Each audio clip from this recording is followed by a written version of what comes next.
Welcome to the Family Life Blended podcast. I'm Ron Deal. We help blended families and those that love them pursue the relationships that matter most. Did you know that, in general, stepmothers and stepdaughters have the most difficult time bonding and building love and safety in their relationship? Well, today we're talking to a bonus mom and a bonus daughter who, at this point in their life, actually host a podcast together. Yeah, don't you want to hear about that journey? That's what we're going to be talking about. If you're relatively new to our listening community, we are glad to have you joining us. We have a gift for you. Just look in the show notes for our new to our community link. And if you're not familiar, by the way, with Family Life Blended, we're the largest blended family equipping ministry in the world, at least that we know of. We have over a dozen books, multiple video series, live events, virtual training, self-paced online courses, leader training, this podcast, social media posts to encourage you on a daily basis, and more. So be sure to check out everything that we have to offer at familylife.com/blended. Oh, and it's time again for our monthly Women in Blended Families live stream. That's hosted by Jayla Grace, whom you hear on this podcast on a regular basis. It's coming up soon, so check the show notes. You don't want to miss that. Okay, Jessica Pickens, well, she left the corporate world to start Blended Family Matters Academy. In 2002, she married Tyrone, and together they raised a blended family with 6 children. Her co-host for her current podcast is Jayla, her bonus daughter. Now, I had the opportunity to be on their podcast, and the conversation was candid and real, and it was great. Now, the tables have turned, and I get to interview them. Jessica and Jayla, welcome to the podcast. Hello. Thank you for having us. So great to have you guys. And tell our listeners where you're joining us from today. We're in Chicago, Illinois. You're in Chicago, and we're in Little Rock. Yeah. So it's amazing that we get to talk. Glad to have you guys with us. Yes. I mentioned the podcast that you guys do together for blended families. I've got to ask, do you ever find yourself kind of getting cross with one another? Something goes sideways and you're thinking, now what do we do? I'd love to hear a story. We want the scoop. Let's start with that. Has that ever happened? Yeah. Yes. Well, tell us about it. I guess, number one, Jayla often reminds me, Mom, get out of CEO mode. Just be normal. Relax. Yeah. It's not a business. You're not running a business. And she has to also often remind me that I'm not the boss of her and her being Jayla and being able to be her authentic self as we're doing the podcast, and that she's entitled to her own opinion and viewpoint, which I'm a bit more conservative. I have to, my bad, Jesus. The Lord often reminds me of my way more spicier self in my 20s. And so sometimes I try to rein Jayla in or be like, don't say that. Don't do that. Well, hold on. Let's not act like I haven't gotten better. I've gotten a lot better. You have. I've gotten a lot better. I can tell it's a spicy podcast is what I can tell. But it's real. Yeah. We love that. Our goal is to, as we told you up front when we invited you, to just have organic, real conversations. It's not scripted. Jayla typically prepares the questions, and I don't know what they are, and our guests don't know what they are. We just, again, we trust God, and we really are. The goal here is to share our experiences and what we've learned for the purpose of being able to help other blended families. Yeah. That's great. And I just got to appreciate, Jessica, you even just saying right then and there, Jayla needs to remind me, and I need to be reminded that sometimes I need to, play a different role when we're doing this thing and in our relationship. And don't you guys just think that's life? Like, we're all co-creating how we do relationships with one another. We're always listening. We're always learning. Nan and I have been married now 39 years.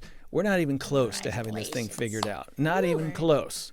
I think we've learned a few things, but my goodness, every single day there's something, right? It is. There's this constant shaving off of the parts of us that are unbecoming of our relationships. And I think that's just life. So we live and we learn. And my guess is you guys have experienced that in your blended family as well.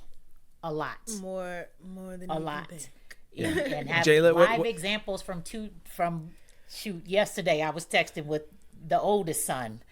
So we've had 2 more grandbabies within the last month, Ron. Wow. So our newest grandbaby is a whopping 3 days old. Oh my goodness! Congratulations. Thank you. That's very exciting. Not for me. Not for me. I was going to say, Jayla, you're doing great to be here. But okay, all right, good. Jayla, set the stage for us. Tell us about the family, who's involved. Yeah, how many kids? Just all that. Okay, so there's There's too many to right, so just take it slow. It's She was okay. gonna go into I'm the elite athlete, so I'm the only one that matters. I was really gonna do that, and I'm like, no, let's start. Let's be okay. She's trying to behave, Rod. So mom and dad. So we don't really use the term like stepmom, stepdad. This is just mom, dad. Gotcha. She's been in my life since I was 5, so mom. So my bonus mom and my stepdad. See, that's why we don't use it. I'm already confused. Your father. Okay, my dad Yeah. and my bonus mom, they met married in 90 days, and there were 4 kids that came along with them. So my dad, from his previous marriage, had 3 children, me, my oldest brother, and my middle brother. Okay. And then she came with my second oldest brother, Jaylen. Okay. And then they together had Gabby and Dawson, our 2 younger siblings. Mm-hmm. And So we took 3 in one and that 1 doesn't is- belong to neither. Is 4. 3 and 4, and then 2 more is 6, and then you Yes. kind of took And then a somebody bonus- else in along yeah, the my way. sister Courtney, Yeah. So, That's fantastic. And so Yeah. you're the youngest of the 3, Jayla, with your dad, right? Okay, that you guys came in together. Got it. And Jessica, you said 2 more grandchildren. How many grandchildren in total do you have at this point? So when you include Courtney, which is the non-bio by neither one of us, but 9, number 9. Number 9. So yes, My goodness. yes, the number of completion. yes. So Man, that's a lot at Thanksgiving. That's what I know. and Christmas and birthdays, but yes, Okay. yes. So 9. Well, that is a bunch. So, Jayla, I want to go back to, we don't use that term. Great. I'm curious, what term did you use on day 1? Like, met and married your dad in 90 days. Who was she to you in the beginning? I'm just curious. Miss Jessica for like 6 seconds, and then mom 30 minutes after that. Like, that's how it was. But it was because my dad, he assumed her role in our life. So he was like, you're going to call her mom. This is your mom. Even though we still had a relationship with our own mother, I believe that like what he was trying to do was just like, okay, we're a family. So I want you to know that this is someone that you're safe with, even though we didn't have our own relationship with her, but I feel like that's what was going on. Mm-hmm. Good. And that set the tone. Yeah. And same thing for your 2 older siblings?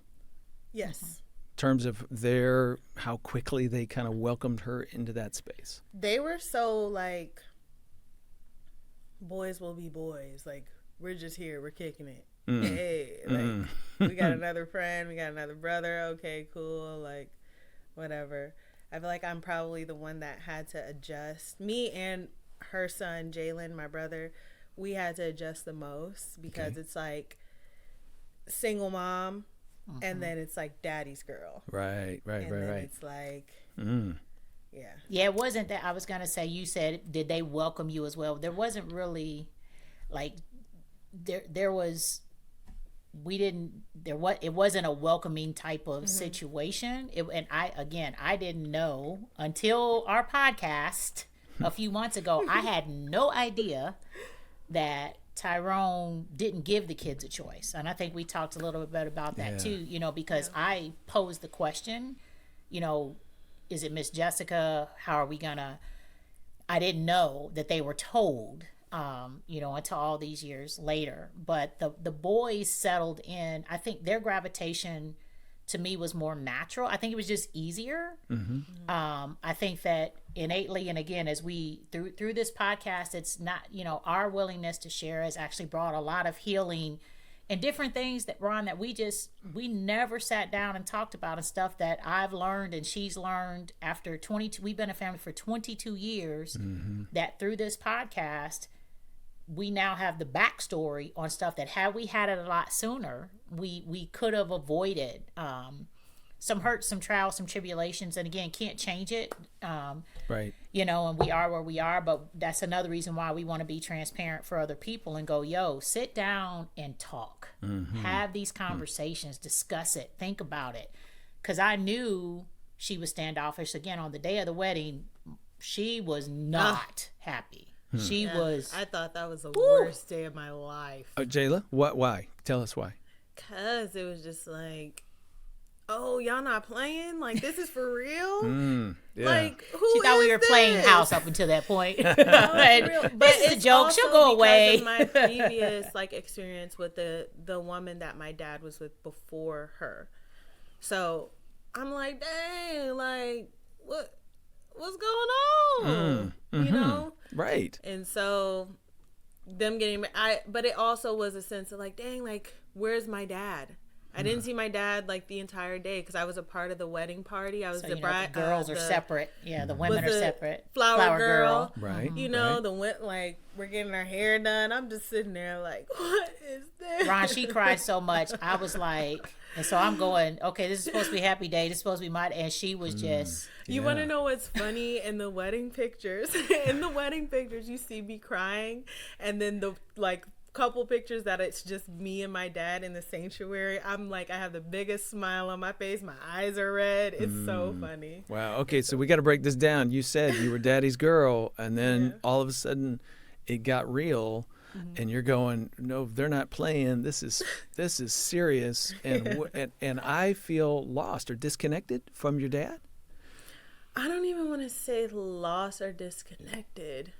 I wasn't there at that point. Feeling lost or disconnected. It was just like, where is my dad? What is going on? I don't know these people. Like, what is happening? Gotcha.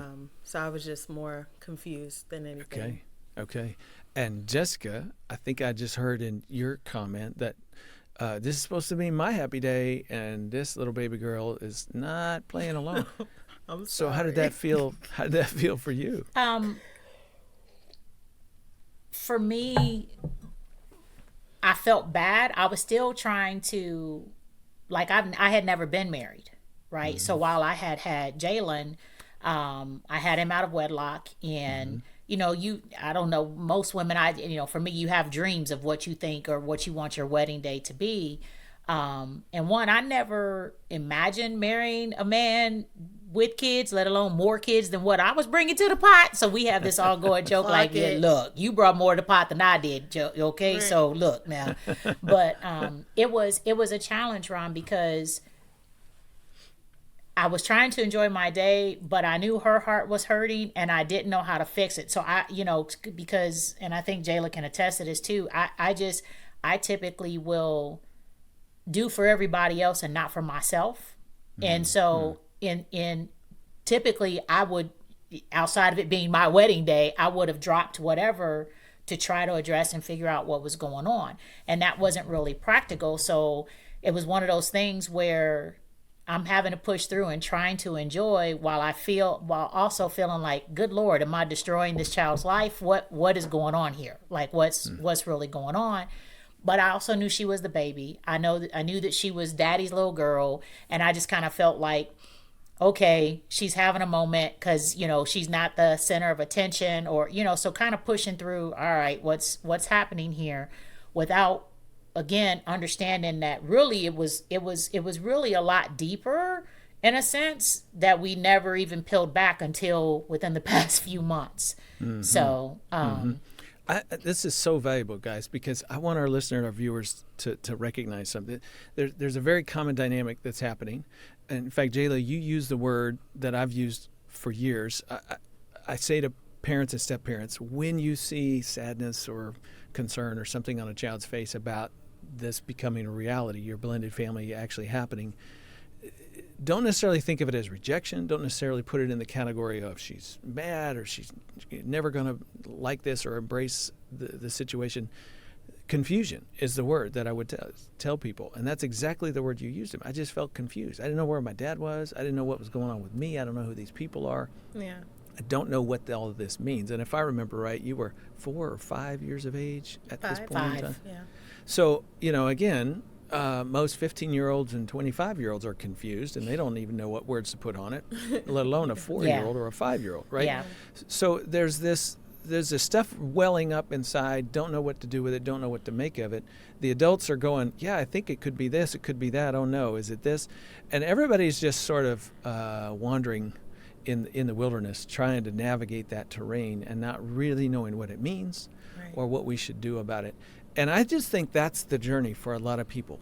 And it's only sometime after, whatever that moment is. For you guys, it was a wedding day. For other people, it just could be normal, everyday stuff that sort of shows you there's something here, but I don't know what to do with it. And at some point, you begin to unpack, you just try to, and it's not an easy journey to get there.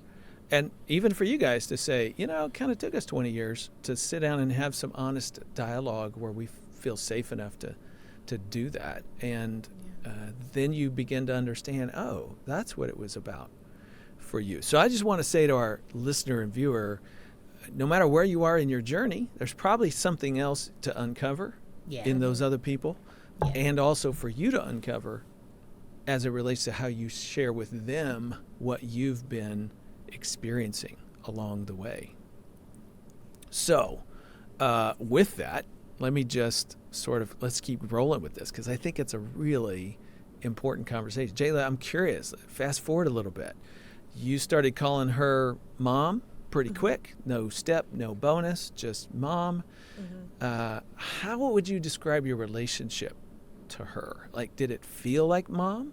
To what degree was it like that? And was there ever a little bump in the road that for you, it's like, yeah, no, I'm not so sure I want you in that position in my life? And that might have even been when you were older or a teenager or something. I'm just curious.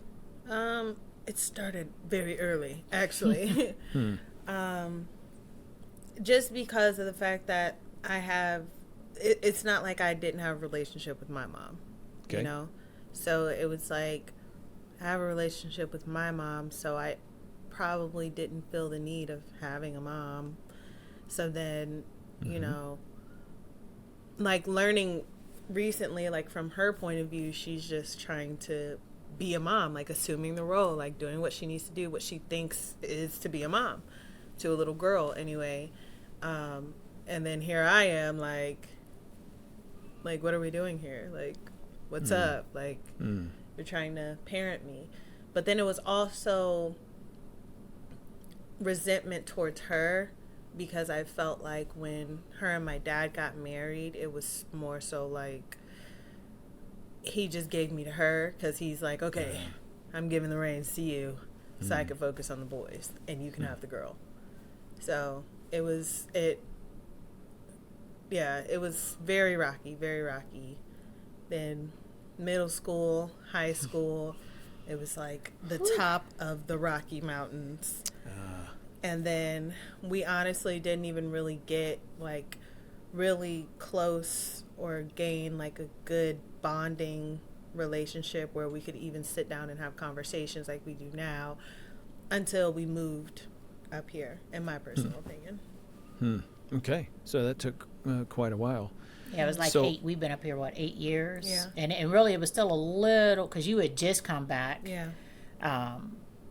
And yeah, but it was after she had gone through, So if my math's right, somewhere over a decade, 12, 14 years, something like that. Yeah. Okay, so Jayla, I think I heard loss as it relates to your relationship with your dad, because he sort of handed you off, and so that took something away from you. I think I heard loyalty in the the comment about your mother. Strong relationship with your mom, or at least committed to her, and so you didn't really know where to put Jessica? Didn't want to hurt that relationship with your mom, or does loyalty seem like the right word? I never thought about it like that. I don't even want to necessarily say loyalty. Okay. In my brain, when I think of loyalty, I think of like there's an opposition. I don't feel like she was in opposition. Okay. I feel like it was more so tread lightly because I don't know her. And she's trying to get to know me, but from my previous experiences, I'm not trying to get to know you. And I'm like 5. You know what I'm saying? So it was a push off thing, but then getting older, and when discipline started coming into play, not saying that discipline was never a thing until I got older, but just like as far as like, you know, you get older, you want a social life, you want to dress different, you want to be on social media, blah, blah, blah. But the structure that we had, you know, it kind of made me, I guess, like it was a scapegoat situation because she was the one that dealt with me the most, you know? Gotcha. So more problems would rise, Yeah, so you really, the both of you were kind of thrust into, I might even say, sort of an unfair situation where you had to deal with behavioral issues or what have you, and really neither one of you had the footing or the clarity to your relationship to know how to do that. Correct. I mean, the I think some context so that the audience understands too. You know, and you may want to share a little bit more than that. Again, after Ty was divorced from Jerry, Jayla's mom, he was in one other serious relationship where they thought they were heading towards marriage. Okay. And I didn't know until, again, disclosed through us doing our own podcast and whatnot, that Jayla was mistreated by that individual, which caused major trust issues. Yeah, sure. And so there was no understanding or knowledge of that, which would have laid a totally different foundation had I known that, you know, from the beginning, number one. All those years, I thought Jayla just didn't like me, didn't want me because she wanted her mom and dad to be back together. And so even, you know, later as a teenager, again, Tyrone and I did hit a point where it just got severely rough because there was a lot going on with him and Jaylyn, and with you know, my firstborn son, and clashing heads, and it just and then there was so much going on with Jayla and I, to the point to where we were 2 seconds away from calling it quits. We literally were discussing divorce. I took the 2 babies, Dawson and Gabby, who are now in college, and went to a girlfriend's house. Always be the babies. For like 3-4 days to just have some prayer time and go, God, you know, what do I do here? Because of, it just felt like I couldn't win, because I was like, you know, like I've done all that I can. I've done what I thought I was supposed to do to be a mom to all these kids, you know, the ones I birthed and the ones that I didn't, and to feel unappreciated and to feel, I literally felt like she hated me. I really did. I mean, we had some severe, you know, interactions. And again, thank God it never got physical with us, which with Tyrone and Jaylyn, there were physical times because, you know, he's head of the household. My husband is from down south. You know, it's a different type of rearing. Yes. And my mom often reminds me that I was no walk in the park as a child, let alone as an adult. And so my son, you know, Jaylyn is like me on steroids. And so just you know, when you're trying to figure it out. So there was a lot of turmoil going on where you're trying to figure out what the heck. Yeah. And where we missed it, you know, hindsight being 2020, Ron, where we missed it is exactly what we started out talking about. We didn't sit down and involve the kids in the beginning in an appropriate way, as far as having communication and figuring out where are they at, how are they feeling. It was just kind of old school of, here it is. Here it is, and we're going to do. This is the way it's going to work. Well, like and we thought, yeah. and again, me assuming the role of mom for everybody, and yes, they have a relationship with their mom. They went every other weekend to see their mom, and whatnot. At the same time, because it's not a but. At the same time, I'm in the house all day, every day. And there were things that had to be handled. There are responsibilities. There's bedtime. There's homework. There's snacks. There's this. There's who. And I think, Ty, her dad he'd been a single parent at this point for 4 years. You get exhausted. Single parenting is challenging all day, every day. And so he was kind of like, whoo, okay, I got help. Here, go forth and conquer the family stuff, lady. Right.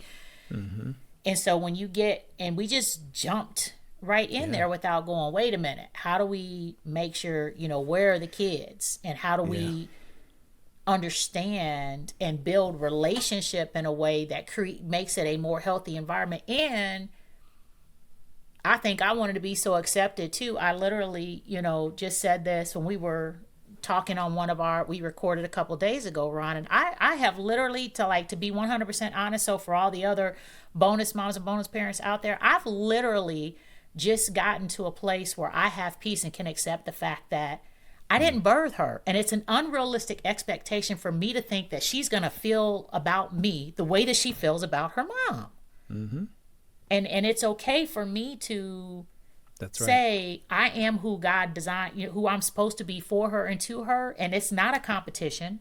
I'm not, and I never tried to take her mom, I never badmouthed her mom, none of that. We were never, I thank God, we never had that level of contention. But getting to a place where you go, okay, what's my appropriate role, and how do I do what God has called me to do and be who he's called me to be, and just for this child in their life. I'm listening to you guys, and I want to make a comment again to the listener, try to put some pieces together, but then I'd love for both of you to react to it. Okay, I think one of the binds that parents in blended families have is we've got to figure out a structure. We've got to figure out how we're going to move forward. We've got our ideas of how to parent and what we should do and how we're going to navigate that. And we're in charge. We're the parents. We're going to be in charge. And so sometimes you just go forward, as you guys said you did. This is the way it's going to be, and like it or not, here it is. And you sort of dictate those rules, those boundaries, if you will, about how you're going to do family life and to the kids, and they just got to sort of accommodate to that. But if there's any sort of pushback, any sort of ripple at any given point in time, then you're like, well, maybe we should hear them out. Well, if we hear them out, does that mean that we're putting them in charge of the family? And what I want to say to people is, look, that's a real bind. You want to be in charge, and yet there's this really important listening element. That you can still be in charge, but listen. You can still be the parents, but be in tune with, and attuning, if I could use that word, to what's going on with the children, so that it informs how you're in charge. To listen, to ask, to dialogue, to hear, to go, oh, I guess they don't like it that way. Maybe we could reconsider. That does not mean you're giving up your power. If anything, it's informing your power and how you walk out the leadership that you feel like you need to take. I just feel like people need to know there's a way you can do that. Yes. It's not easy. It's not always clear, but strive to do both.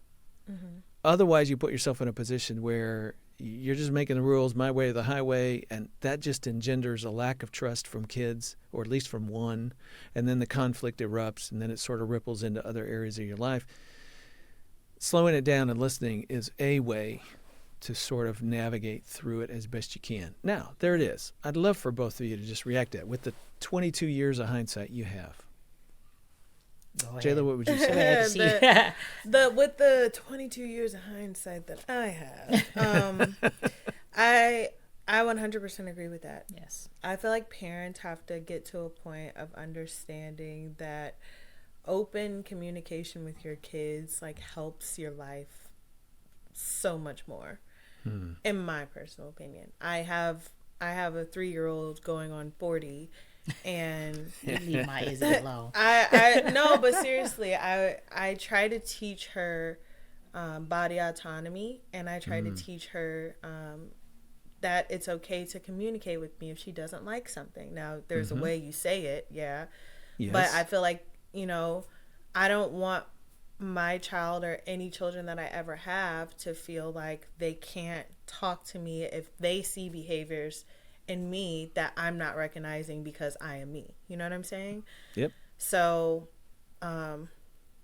growing up, I wish, like, we had a podcast episode where we were talking about the high lows of the day. So in our house, so basically high lows, for people that don't know what it is basically you go around the table, whether it's a dinner table, whether you're at the couch chilling, watching Sunday Night Football, like, you go around and you ask each other what the high point of your day is and what the low point of your day is. And I just really feel like that gets inside of the brains of everyone that you live with on a regular basis, and you can see how they're thinking, and you can try to be helpful to them in some sort of way, whether they have only a high for the day or whether they have only a low. And doing that every night or every once a week can just help you keep on track. And I really wish, like, and I say it all the time, like, I wish we would have kept that going, because that would have been an open form of communication so we can see how each other feel. Sure. And I feel like most people think that open communication is, well, I don't like that you did this and you're not doing this right. Like, that's not really always what it's about. Yeah, that's a one-way communication. That's not a two-directional avenue going back and forth. Jessica, what are your thoughts about I think that I totally agree, number one, that, again, hindsight being 2020, if I had it to do over, definitely would have done that piece differently. I think that, one, for us, culture had a lot to do with how Ty and I had been raised. Well, how he had been raised. Here's what's a little bit nuanced and crazy, though, actually, because my mother's actually Caucasian, so I'm biracial, and my father was black, and I was raised by my mom. My parents were divorced when I was 4, almost 5. But my mother's style of parenting really was more like a black household, because that's how my mom is. And so it was more, you know, while there was open communication, we still knew very crisply, you know, at certain times when things were said, there was no questions. Don't try to, you know, there could be some not nice consequences if you tried to push back too much in certain ways, as was Tyrone was raised by his grandmother, and his mother had him when he was young, and he was raised by his great aunt and raised by women, and who ran a tight ship that, you know, you get to questioning too much or talk crazy, you know, then again they'll be to see you. And so authoritarian kind of like authoritarian. Yes. I was just we gonna did bring that up we the did that parenting episode, styles, right? And but for me, I actually, one of the crazy things though, Ron, is that when you're in it, like, I thought, like, and the kid, we talked about that too. The kids knew I was one that I would allow, you know, more communication. I would ask questions. A lot of times they didn't want to talk. Again, like our one son, Dominic, we used to say all the time, he used to be like, boy, I do not have time to tie you to the back of a truck with a chain and drag you down the street to make you talk. Can you answer the question? Like, what is going on? But he was like, Tyrone, he internalized, right? So he internalized a lot. And so, but with Ty, if he said something to you and you try to talk back, or you know, you couldn't breathe the wrong you way. know, and so, but for Mm-hmm. him, again, and we've unpeeled some of this, because for him, he has had to fight. One, he grew up in a household, unfortunately, that wasn't safe. So there was physical abuse, mental abuse. And so he internalized. And so his structure and how he ran, you know, how he parented, again, to an earlier comment, the adults have to understand, have you fully unpacked your stuff? Because your trauma and what you've been through informs what you're doing and how you think you're doing it, and you think it looks one way when in reality you get on the back and the kids are going, no, you didn't really want us to talk to you, because I would be like, he pursued safety for himself through control. Yes, would be my guess. That's one of his big tools. Yes. And so that was a controlling parenting environment, authoritarian, wasn't much space for kids to be a part of that conversation. Right. So even if you did ask, you know, they may not offer because of the potential risk of what's to come if they say something that, you know, and you isn't had in keeping.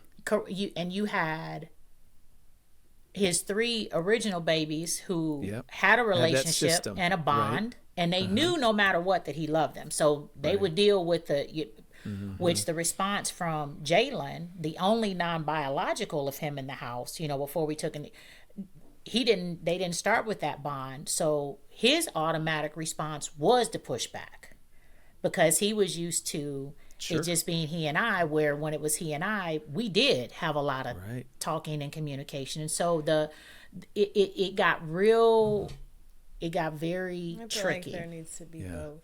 Yeah. There does need to be a balance. And I think that's what you're saying, Ron. You want to be, particularly in blended families, I think that if you don't figure out the right balance, to your point, right, of, okay, well, one, parents starting with where am I at and unpacking my stuff. Like, yes, have I really dealt with what I need to deal with before I start projecting my issues and my insecurities and my hurts and traumas onto the little people that I'm now responsible for, right? But then secondly, being able to go, okay, being mature enough to be open-minded to go, just because this is how I was raised, or just because this is what I've seen and what I thought, it doesn't have to, there's room for adjustment. You can find new ways. You can find what works best and what is most healthy for your family.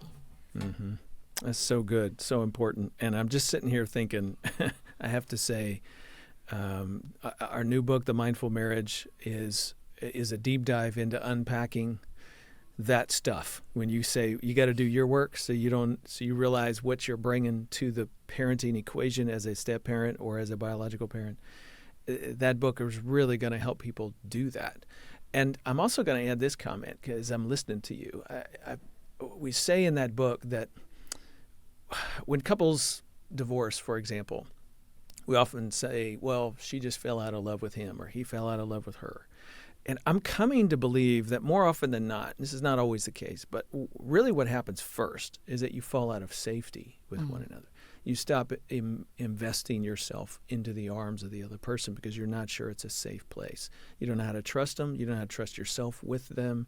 You don't know how to trust the relationship and what it's going to be able to endure in terms of conflict, for example. And so you start withdrawing, and all those little steps that are about self-protection and guarding against a lack of safety then leads to a lack of affection and falling out of love.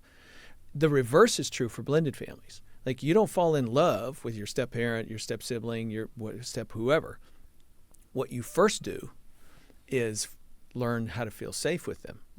And that's what opens the door to you feeling like your family, where you can love them. Like them comes first and then love them. But safety, like, love, that's the progression.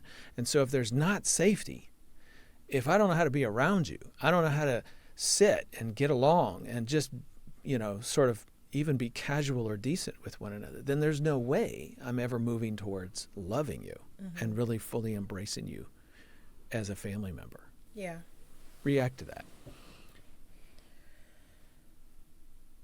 There's so it's like that right there. If you're not blended yet and you know you're going to be or you want to be or you're working on it, that formula, Ron, can change the entire trajectory and even timeline, which is okay, of what you're preparing to do, because you're precisely right. We didn't start there. And I would, again, I'll own for me, I can't speak for Tyrone. We obviously have lots of conversations, and I truly believe, I know his thought process, and innately men's thought processes typically are a bit different because mothers are nurturers, right? And so I just was very unrealistic, like, oh, the kids think and feel like I do, like, oh, we're going to be this big happy family automatically now. They like, even called you mom, They even called you mom. Right? The terminology might have added to your confusion about that. It just, and again, I'm a type A. I'm a like, get her done type of gal, right? And so I just thought that if I did the right things and I did the role that I felt and knew mothers were supposed to do from a a job or a perspective of the daily. I get you up, I feed you breakfast, I get you to school, I got you in sports, I got you in ballet, you're playing football, you're over here, we're running all over town, we're going in 50 different directions, I'm scheduling, we've got the whiteboard, we've got this, we've got that, I'm making sure, so I felt that those things showed, which, actions, you got to have actions, right? We know actions speak louder than words, but it was just such a misunderstanding and not unrealistic thought process for me to think that these kids, these babies, because they were 5, 7, 8, and 9, right? That what was automatic for the grown-ups was going to be automatic for them, and it was so wrong. It was so wrong. And so having to start with, like you said, I would absolutely, if I could hit a rewind, absolutely start from a place of building relationship to create safety first, and be realistic and be okay. Because if you're not okay, like with the progression, and then look, man, make a different choice. Be mature and be an adult, because the kids are gonna be the collateral damage. Yeah, that is well said. Man, that is so well said. Guys, let's turn the corner. I'm curious. You interview people for your podcast, but just walking through life, friends, family, people you meet in the community, from both of your standpoints, your walk in life wherever you are. What are you hearing from other people about their blended families? Are there a couple of things that rise to the surface that you go, yeah, these are things that people wrestle with? I would say for my age range especially, there's a lot of like people come to our house and they're like, oh my gosh, you guys are like, the Huxtables, you guys are like the Black Brady Bunch, and we're like, no. Yeah, no. And it took us a long time to get to where we are even now. Right, man. Right. So I just they're in like such disbelief that like there's a mom and a dad. Outside of there being a mom and a dad, they're in such disbelief that we spend quality time together, that we're always around each other, we kick it how we kick it with each other. Like they'd just be like, oh my gosh. So most people in my age range that I see, they don't really have close-knit relationships with even their own family, let alone a blended family. So I feel like that's why a lot of the people that me and my siblings have been around, they're so drawn to us, because we're almost like a safety. I don't know what's going on. Okay, sorry, we got lights blinking. We're like, okay, all right, you must be on point. Guys, like, keeping it real. That's right. No, but yeah, I do feel like we're like a safety for people. We're a safe haven for people. People know. Am I hearing you right? They haven't really even they haven't experienced a family that works, that loves, and tries to take care of each other. Wow. Yeah. That doesn't gaslight them into being around them. That guilt trip them into I'm the kid, you're the parent, but I want you to treat me like the kid and you be the parent. Like just turmoil, and the list goes on. Wow. But I feel like our family shows people that you can achieve certain things. You can be loved by people that are close to you. You can be listened to and heard and have tough conversations, but not so tough that we don't ever want to talk to each other again, and we stick it through with each other no matter what. Wow. Yeah. Jessica, what are you hearing from people you talk to? A lot of feedback, particularly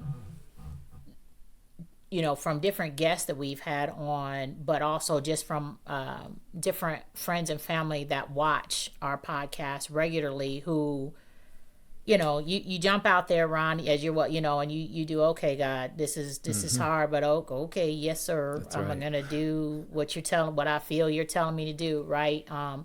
But a lot of people from a perspective of, I believe your question, what are people thinking, or what may be a couple of things that seems to be a common theme or resonating as far as blended family topic or issues. And a lot of I would say I've had multiple people comment on, one, the factor of getting Jayla's perspective, the child's perspective, the bonus child perspective, and her, the way that she has expressed and the way that we have been transparent and talked about our struggles as bonus parent and bonus child has helped multiple people who have responded to me saying, you are helping our family heal. Because we've never looked at, I never looked at it like that. We've never talked about this. I've literally had a couple girlfriends go, we are crying our eyes out just listening to you guys, and don't stop doing this no matter what. Promise me. Because you feel like there's only 55 views, you get That's caught right. up in the stuff of, okay, did I hear wrong, God? Like, who wants to go through all of this for no reason? But I think communication and the lack and the misunderstanding, the unrealistic expectations, really, Ron. So I would say communication and unrealistic expectations when it comes to understanding that, one, it's okay to hit the pause button and take a step back, no matter how far you're in, or if you're preparing to get married and you're creating a blended family, and you run into your information and materials or ours, but you get new information, you go, whoa, wait a minute. Yeah. Right. I cannot beg and plead enough of people to go, just call a time out. Yeah. Take a moment. Get informed. Straight get a map up for the journey. Yeah. Right. Because we did not. And again, I'm telling you, by the grace of God and through a lot of hard work, and then making grown-up decisions that, okay, we're gonna keep going, we're gonna keep trying. Because it to your point earlier, it doesn't stop. We had a snafu this weekend, and you go, life is life. Right. Yeah, life is life. And people are people. And we're going to miss it. We're going to have days where you just don't feel like it. And somebody going to say something and it's going to sound disrespectful, or it's going to feel disrespectful, or you're coming a bit harsh because you agitated about this over here and you don't even mean for it to come out, or you think it didn't come out like that, but it did. Yeah. And so... But and that's just regular stuff. Yeah. That's regular stuff. Let alone navigating the other co-parent, the bio parent who don't really like you, is due to show up at your doorstep at 1 p.m. today to pick up the kids, and you ain't got the laundry done yet. And you already know it's gonna be drama, and mentally you're tired because you. Yes. So until you start to understand the reality of the complexities, there are some foundational, just. Like you said, rules to the game that come along with blended families that there has not been for us. Again, we told you when we were like, where has Ron Dale been? Where did he come from? Because Lord, had we had knowledge of these resources years ago, and again, you can do coulda, woulda, shoulda, but I'd want to plead with people. It's never too late. Just make a decision. There you go. Make a decision and get educated now, and then be okay continuing to learn and grow and talk about it. So that communication with the parents and the kids, checking in with the kids, no matter the age, figure out how for it to be age appropriate if they're younger. And then especially, boy, you hit them teenage years. That's challenging for traditional families. That's all right. By itself, let alone That's right. throwing in the complexities of a blended family. And then again, even if you're a blended family with adult kids and grandkids, all of that is still gnarly. It's just gnarly. And if you don't sit down and decide to put a conscious effort towards, what does this look like? How do we navigate this? How do we create a safe space? How do we develop relationship and go from, yeah, I love him, but do you even like him? What do you think? Right? Had her, then if you don't do that, you're setting yourself up for some challenges where people may make you feel like, or just straight up tell you that you're going to have to choose. And now all of a sudden you find yourself in a scenario where, am I choosing my kids? Am I choosing my spouse? So difficult. Yes. You guys are nailing it. And I'm just going to land the plane, because that message of intentionality is something people need to hear. And it's the right message. We call it around here getting step family smart, so you understand what's going on around you, so you can navigate that territory as best you can. And guys, I got to give you a compliment before we close, and that is simply this. your story, each of you have talked about it in different elements from your point of view today. Your story is one of a long journey that finally led to a payoff. I like to joke, there is a honeymoon for blended family couples. It just comes at the end of the journey and not at the beginning. And just listening to the arc of your family journey, there was a moment somewhere in there where you could have called it quits. Yeah. But you didn't. You stuck it out. You kept trying to get a little more intentional, kept working. Then those tough teenage years hit. But look at where you're at now. I mean, to me, the two of you are a picture of hope for our viewers and our listeners. And the fact that you're now on the other side helping other people by telling your story and continuing to work and process and be intentional as a family. God bless you. Thank you. Thank you for what you're doing. Keep doing it. Thank you. I appreciate you being with me today. Thank you. Thank you for having us. Well, to our listeners and viewers, you want to learn more about the Pickens Reality Podcast? I think you probably do.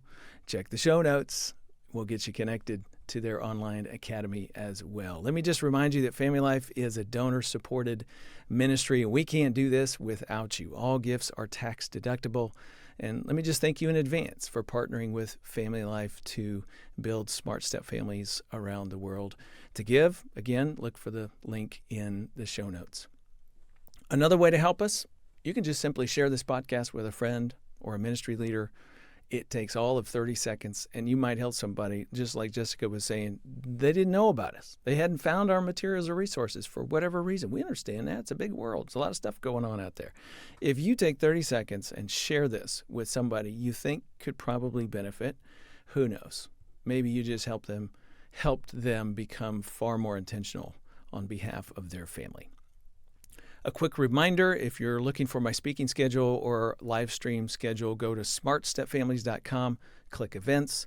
Sure would be fun to talk with you in person at one of our upcoming Mindful Marriage conferences that Nan and I are doing together, or a Step Family event, or our annual summit on Step Family Ministry coming this fall. Then you can help other people. We'd love to see you there. Okay, next time, I'm really excited about this. Next time, we're talking with one of my heroes, Dr. John Townsend. You may not know that name, but maybe you do. He's co-author of the Boundaries book, Boundaries series of books that have sold millions of copies around the world. We're talking with John about how to have a healthy family, healthy relationships. And let me tell you, you do not want to miss what he had to say about parenting teenagers. I was taking notes while I was interviewing him. It was that good. What he has to say about parenting teenagers, that's next time on Family Life Blended. I'm Ron Deal. Thanks for listening or watching. And thank you to our production team and donors who make this podcast possible. Family Life Blended is part of the Family Life Podcast Network, helping you pursue the relationships that matter most.